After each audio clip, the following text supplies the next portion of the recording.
Estamos llegando justo ahora a este foro que se llama Cisco Empowered Women Network, que es un foro dedicado solamente y es particularmente para las mujeres. Queremos reconocer todo aquello que hacen, todo aquello que pueden sobresalir, que pueden destacar, que pueden lograr todos juntos. Entonces, tenemos este foro al cual ya muchas personas están llegando ahorita para platicar con 4 mujeres extraordinarias que forman parte de la comunidad de Cisco y podamos conocer un poco más de sus perspectivas y cómo ayudar a otras mujeres a llegar a los lugares a los que han llegado.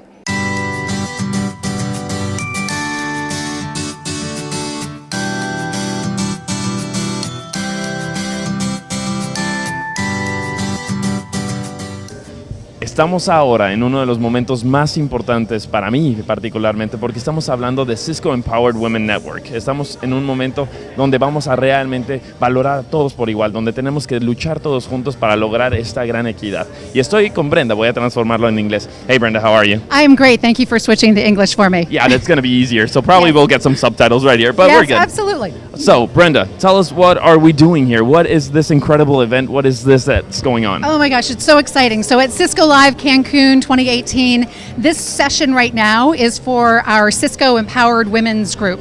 We have over 400 of our customers and partners registered to be with us today. It's going to be an amazing lineup of speakers where we're going to be talking about the future of talent. Yes, that's what we want to talk about. Okay, so women empowerment. So this is a topic that's going all around the world. So how is Cisco empowering women, and how is it connecting to like networks, and what is it doing? Oh my gosh, we are doing so much, and it's really exciting. Just yesterday, we were just announced as number 7 on the top 100 companies to work for diversity. And I would say there's really 3 key things that we've been doing to focus on getting more women in technology, which is technology still only has maybe 26% representation of women. Yeah. So we're working really hard there. One is we have a CEO with Chuck Robbins who's absolutely personally committed to it, number 1. We've also made some changes in that we have a commitment to make sure every interview candidates that we have we have diversity considered in all of them. The other thing we do is we make sure the interview panel itself is diverse, which we find makes a major difference when they are doing it. And then we just put a lot of focus on our Cisco Empowered Women's events. We have customers and partners participating. And, you know, I look at here in LATAM as an example, the Networking Academy, just a very big focus for us. LATAM's done an amazing job. We have over 600,000 Networking Academy students with more than a third, about 35% or 200,000 of those being girls. Yes. So we are working really, really hard to beef up that pipeline because the amount of jobs that are needed in the future are tremendous and we need more female representation. Of course, that's what I was thinking. I mean, 1 out of 3, that's good, but we want it to be 1 out of 2, right? That's right, We exactly. want to get it We want to equally. get more there, that's right, exactly. That's what Good. we're looking for. Okay, so how does Cisco also help out the partners? How do we help partners get to that state? Also 1/3, 1/2 probably? Yeah, you know what we're doing? So my role as VP of our customer and partner services is to help our partners and our customers make it easier to do business with Cisco. Exactly. One of the things that we're doing with them is we are helping them in terms of pipeline themselves.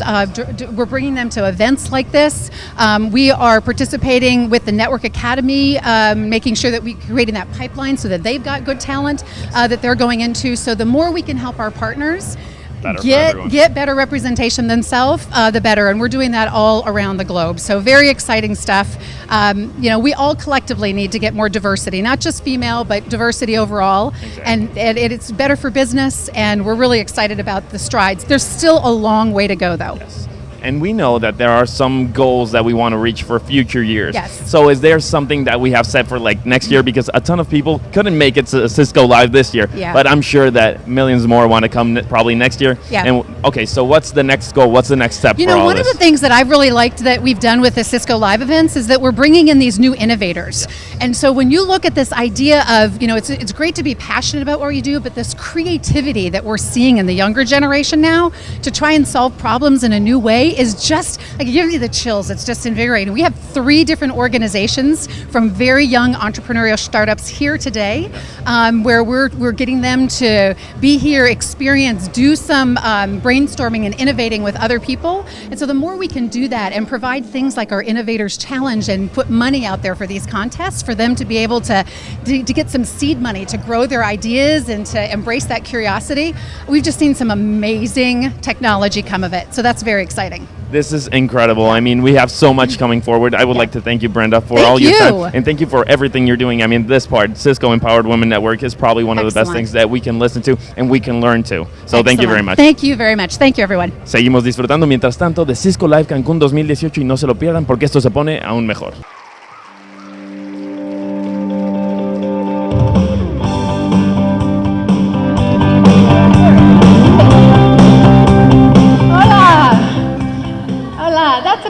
All the Spanish you're going to get from me today. So I'm going to try to speak slowly, and I'm just absolutely thrilled to be here. This is my favorite event that we have at Cisco, is meeting with all of you, women and also the men who've joined us today, to learn about the future of talent and what's happening in this wonderful industry that we're all a part of. What opportunities lie ahead for us. So when I think about what the future of technology looks like for us, we kind of need to start a little bit about where we are today and what is happening in the world. But I want us to imagine, I want us to envision what it's going to be like, because if you think just 10 years ago to where we are today, how different the world is.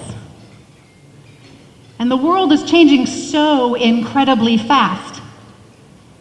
So I want us to think about our careers and our industry in new and innovative ways, especially as we think about our own careers and as we think about the talent that we need to cultivate in the next generation that's coming up. So what better place to start thinking about the future of talent but to go back and think about when we ourselves were graduating from college or from high school and trying to figure out what did we want to be when we grew up. What were the types of jobs, the careers that we should go to? And I don't know about you, but when I was in college, we didn't have the internet. We didn't have social media. So what did we have? We had want ads, classifieds, right? We would go to our college guidance counselor's office at college, and we would look through books of types of jobs or companies that were putting their jobs out there for the candidates. I even remember going into our guidance counselor at the college, and they had a physical bulletin board on the wall where companies could come and put their pieces of paper, and you know those little tear-offs, right, with the little numbers. You could call them if you were interested. And I lived in an area that wasn't necessarily where I wanted to work. And so I was having people around the country even send me newspapers of classifieds. So this is kind of aging me a little bit. But I put it out there because we have a very significant world that we're in today, and even where we will be in a year from now, and 2 years from now, and 10 years from now. And it matters for us as we look at our next career moves, and it matters for the next generation coming up. So, when we look at this big workforce change that's coming, a big shift is underway. The shift is non-traditional jobs, non-traditional work. But what is it going to be? And what skill sets do we need to have as individuals to make sure that we are relevant and considered in that world today? So when we went to school, it was very important. You still need to know all the things we teach you in schools, but the skills that we're requiring employees to have today are even a little more different than we've looked at before. In the past, we've said passion, super important. You have to have passion. You have to have love for what you do. If you have passion for what you do, you're going to wake up every day and be energized and can't wait to do that job. We still need that, but there's another skill set that I think is equally important today, if not more so, and that's curiosity. We need more and more people to be curious and asking questions. And why? Why is it done this way? Why can't it be done a different way? Why does it have to be so expensive and inaccessible for a particular technology to reach people in need. And today, we have so many people today that we can grow up, that we can cultivate this curiosity in so that they can come forward and help us create things we never imagined before. So we need adaptability, we need flexibility, we need curiosity. So I'm going to show you a few statistics, right? 26% of people in tech today are female. Now, some would look at this and go, not so great. I think we owe ourselves a round of applause because this is actually an improvement significantly year over year from where we've been before. Congratulations. So next year when we're all together, I hope to see that number jump considerably. All right, so let's look at some more statistics. 17% of Fortune 500 companies have CIOs that are female. Again, making progress. More room to move. So you're starting to see more women make their way up into technical leadership type roles. And in LATAM specifically, when we look at talent, 44%, if not more, of LATAM companies are saying they're really struggling with finding the right level of talent that they need for the jobs not only today, but the jobs of the future. Okay, so this is an opportunity for us. And I'll give you an example of one of the things that Cisco is doing to help with this pipeline, right? This is a pipeline about not just women and men getting more people ready for these jobs that we need. So Cisco's NetAcad, the Net Academy, for those of you who've heard, in LATAM, under Rebecca's leadership and Veronica's leadership, have done an amazing job. Amazing job. 600,000 NetAcad students that we have in Latin America, and of those 600,000, 200,000 or 35% of them are girls. Isn't that awesome? So let's give it a round of applause for the NetAcad team, because congratulations, that is the type of stuff that we need Cisco and other companies to do to cultivate this talent that we need to get this pipeline in to address the needs that we have of the future. And what else is happening in the world? As I mentioned, we're not out there reading newspapers or going into what used to be the yellow pages or places to learn about companies. What are we doing? We're finding our jobs on social media, right? We're going to these sites. So as a talent, as an individual looking for my next career, I am looking here, right? I'm going online. Some of you might be doing it right now. I don't know. You go online, and what do I get to find out? I get to find out about that company, their social presence. I get to find out about what percentage of women they have or not. Is it a diverse, friendly environment or not? I even now get to look and see, is it the right level of compensation that I'd like? Right? I can go in and see what people there are saying, employees are saying about that company. Never before have we ever had that much information at our fingertips to make these decisions, right? So it changes the game for all of us because we now have a broader view of what's possible. But what it also does is it changes the view for the company. Because companies now have to make sure that they're very focused on their brand in terms of making sure employees are engaged, that they have a company that attracts the right talent that they need. And when you look at some of the statistics on both sides, the employee and the company, look at this one here. 73% of companies have used social media to recruit. Most companies today do it in some fashion, right? Here's the other one. 70% have turned away candidates, have turned down candidates because of something they saw on social media that wasn't in line with their values. And think about that. We are very much an open world in a society. We put more online than we have ever dreamt of putting online, right? Some of us even go put our weight online and our measurements to have clothes shipped to us.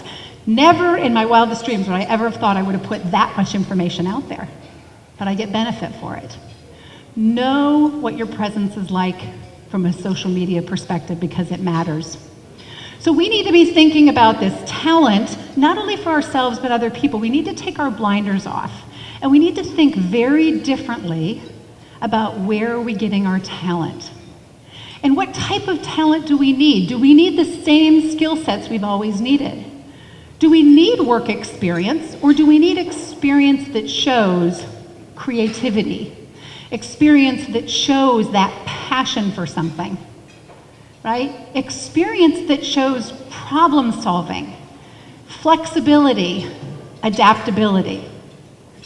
Great example, met someone here today who not only, and we have a speaker coming up, not only is in our beautiful tech world we're in, but also have brought their passion for design and creativity to the table.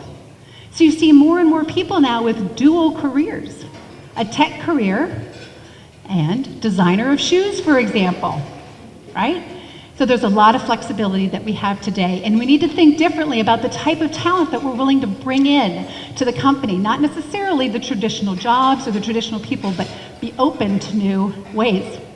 And as those looking for new jobs, we need to give ourselves a little more freedom to consider things that are not necessarily what we would have considered before. And to not question ourselves and say, you know, I haven't had an engineering background, so I can't go to a tech company, right? It's about opening our eyes, opening our possibilities about things that we can do. So let's look at this tsunami of change that's coming, and let's talk about the future of security in the cybersecurity world. Look at the stats. By 2021, 3 years from now, not very long, 3.5 million cybersecurity jobs will go unfilled, and that's increasing by almost 1 million a year. That's significant. And in that, 11% of those cybersecurity jobs today are women. And this here is another great example. This is for men and women. Great opportunity. The need is there, and the need's not going away. This is a great example for the NetAcad, for example, and the work that NetAcad is doing and building that pipeline of people to help fill this global need that we have. Let's look at a couple other stats. Only 26% of STEM careers today are filled by women, and 17% of computer science graduates are women. And that number is down. Do you know in 1985 in the United States, there are almost a third, 35% of computer science grads were women.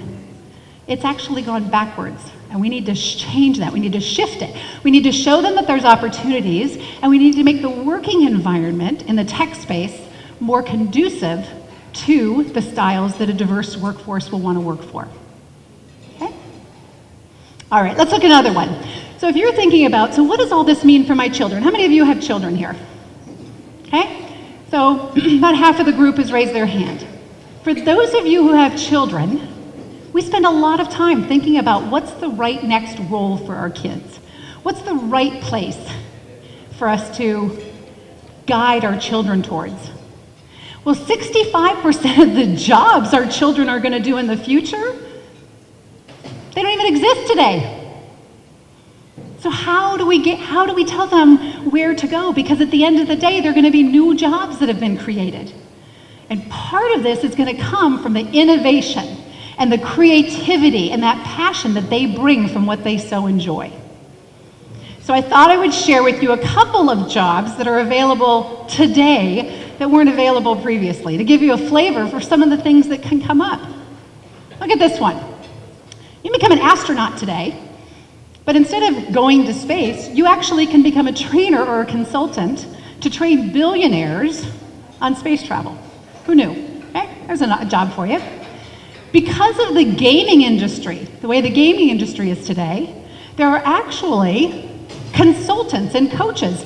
Your 14-year-old child could be a coach today, coaching people and getting paid to teach people how to be an expert at playing Fortnite. Amazing. Who'd have thought? Right? What's another one? Think about this space. Esports. Right? Think about esports and all the gaming piece. Digital athletes of today and in the future making millions of dollars sitting behind their screens playing video games. Who knew? me show you this one.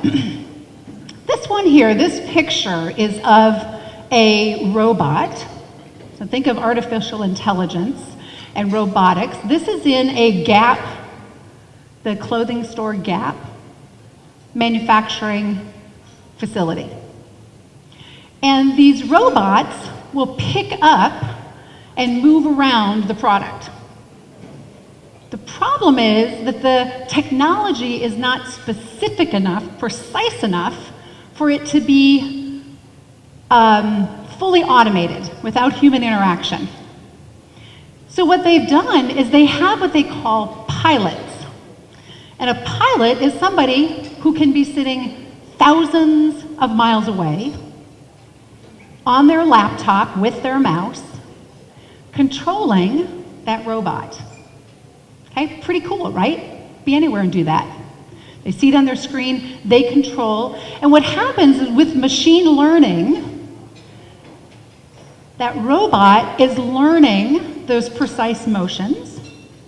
And with machine learning advancements, what's going to happen very quickly to that person who's the pilot? They're going to become obsolete in that role. That job is needed today, but when machine learning and robotics catches up, that job may not be even needed then. So what I love about what this company is doing is they are retooling and reskilling while they are retooling and reskilling. So what does that mean? They know that eventually these people are going to be out of a job, that that's not going to be a desired skill set, even though it is today. So what they're doing is they're requiring these pilots to be working on 3 other skills during the same week. Could be graphic design, got a list of things they do. But the idea is, become an expert on this today, but don't rest, because you need to continually be learning and shaping and adjusting. And we need to adapt, because technology is moving so incredibly fast that what we know today and is relevant today may not be tomorrow. All right, let's take a look here. This reskilling and retooling, over 54% of employees will require significant reskilling and upskilling and retooling in just a short few years. And some of us probably feel that's already here today. I know I do. With Cisco moving into the software space, acquiring new companies, having been here for 21 years, I still feel every day like I'm trying to play catch up. Like I'm trying to learn as much as I possibly can. So it's incredibly important for everyone in this room, male, female, find the time, make the time. And you even being here at Cisco Live is a great example of investing in yourself. All right, so what else? So somebody asked me the other day, what did you want to be when you were a little girl? And everyone in this room had a dream of something when they were little. How many in the room, show of hands, are doing today what you've dreamt of doing when you were a little boy or girl? Exactly, right? We don't know. And for me, my dream when I was a little girl, my dream was to be a neurosurgeon. I don't know where I got the idea. I loved science, I loved math. And for me, the thought of being a neurosurgeon, understanding the brain, working on the brain, learning about it, fascinated me. But here's what happened. I didn't have a family that had gone to college. I was the first to go to college. I didn't necessarily have a support system that encouraged me, that said women can go into science and technology roles. And without that, my life and my path took a different direction. But here's what's interesting about that. For every one of us in the room, we can connect that passion we had as a child somehow into what we're doing today. And for me, this is how that curiosity led itself into where I am today, standing on stage talking with all of you. So what happened to me? So I was working as a nursing assistant while I went to college. I was helping brain injured students, children. I was helping quadriplegics, paraplegics, all of whom had these neural issues with their brain, because I was so fascinated with the brain and how can we improve brain science to help the people. I did it to make money in college, but I did not have the confidence to pursue a pre-med degree.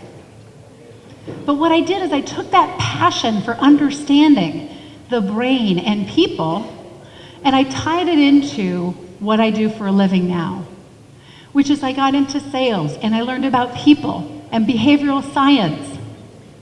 And I focused there, and I worked in the tech industry early on with cable and wireless and Sprint.